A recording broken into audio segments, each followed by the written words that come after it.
If we assume that we got to treat insomnia, we'd like to treat insomnia if we can, are there guidelines out there to tell us when to treat and what to treat? What about cognitive behavior therapy? Where does all this fit? I think CBT or cognitive behavioral therapy, especially in the context of the elderly, is really the place to start, right? Adjusting one's behavior to make, for example, making sure that their bedtimes are regular. They're not going to bed late, not napping too much during the course of the day. That the exposure to light is only during the day and not close to bedtime when it can harm sleep. That they don't have a lot of biological substances like caffeine, which is interfering with sleep. So sort of clean up their life behavior, if you will. A lot of times that can improve sleep in and of itself. Do we call that sleep hygiene? Sleep Absolutely, hygiene? that's the Are there crux actual of, guidelines? I mean, can I go to a book somewhere and find 10 bullet points Yeah. and say, these are the guidelines from this society? You can, and I wrote that book. I'll be very happy to send it to you. Yes, absolutely. Tell our viewers about that. I don't want to read it and they can't see it. Well, what is this? a number of textbooks have been written, including one that I wrote, a primer on insomnia, which describes some of these sleep hygiene alterations and what to do about them behaviorally. Absolutely. But I should also say that other more focused things are helpful in the elderly also in terms of behavioral control. For example, something called sleep restriction.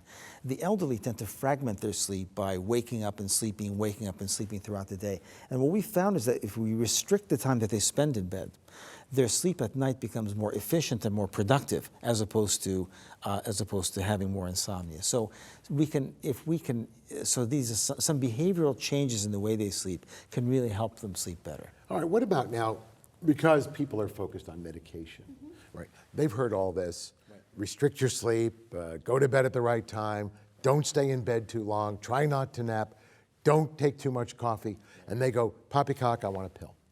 So I want to go to the drugstore and I want to take an over-the-counter sleeping pill. What's out there and are they safe? What, we've got melatonin, right? There's tryptophan, that's a big one right now. Hydroxytryptophan, what do we do with all this?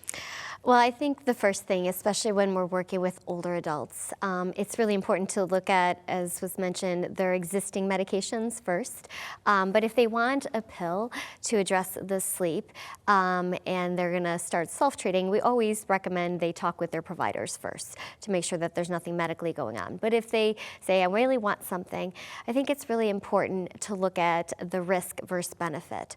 So some people like teas, some people like pills. So let's start with agents like valerian root or chamomile, which you can get in different formulations, not just at your local. Herbals. We'll call those herbals, right? Okay. That are available readily over the counter. And so that might be a first step approach because they're, something that might calm you down and kind of make you relax before you go to bed.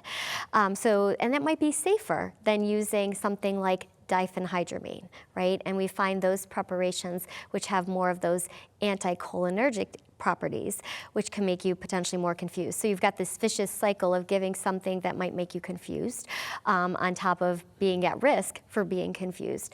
And a lot of these agents, diphenhydramine, doxolamine, or some of the other preparations that are out there, again, we have to watch those.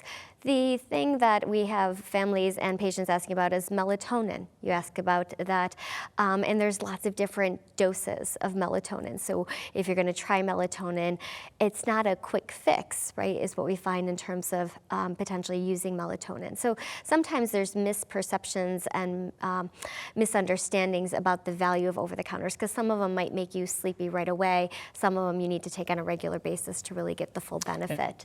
And yeah. I'm going to go back to the sleep hygiene because, and I'll put in a plug for primary care medicine. I think the job here of the primary care provider is to steer people away from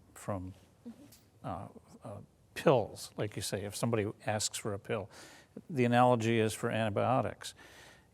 I don't know how many conversations I've had with patients about why they don't need an antibiotic, and it's the same thing with insomnia.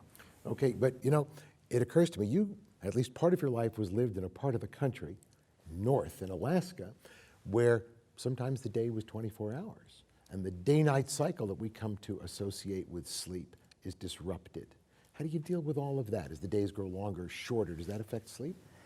It can in some people. For me personally, it did not. We did not have shades on our window, and I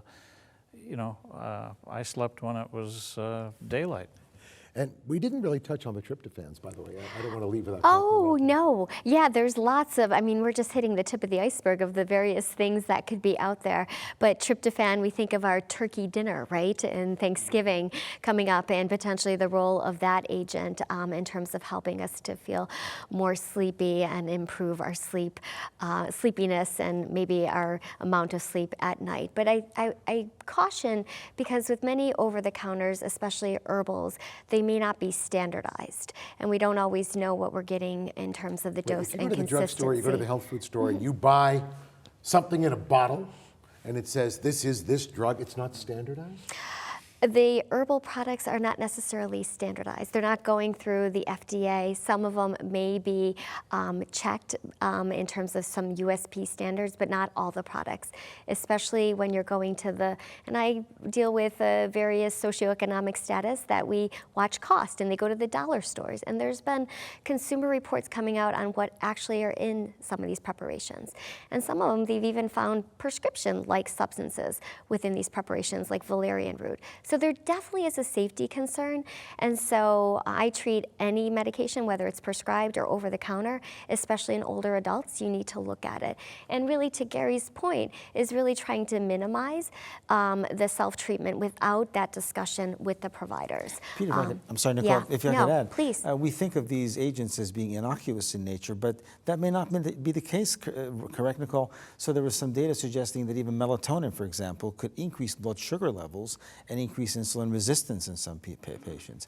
And some of these so-called innocuous agents, like hops, for example, or valerian, may actually produce hepatotoxic effects. So just because it's natural doesn't mean it's completely safe. Not only that, if they're not really being monitored the way I thought they were, and the way you tell me they're not, there could be adulterants of all sorts in these things. And you have no idea what's in there. Yeah. Which brings up the question. Which has happened in the past. Which has happened, in I'm the sure it's past. We happening were right now. Sure. we were adulterants, and people developed lots of problems, mainly with tryptophan many years ago. Is that right? There were adulterants that wound up there and it caused a lot of problems and taken off the market for a long period of time.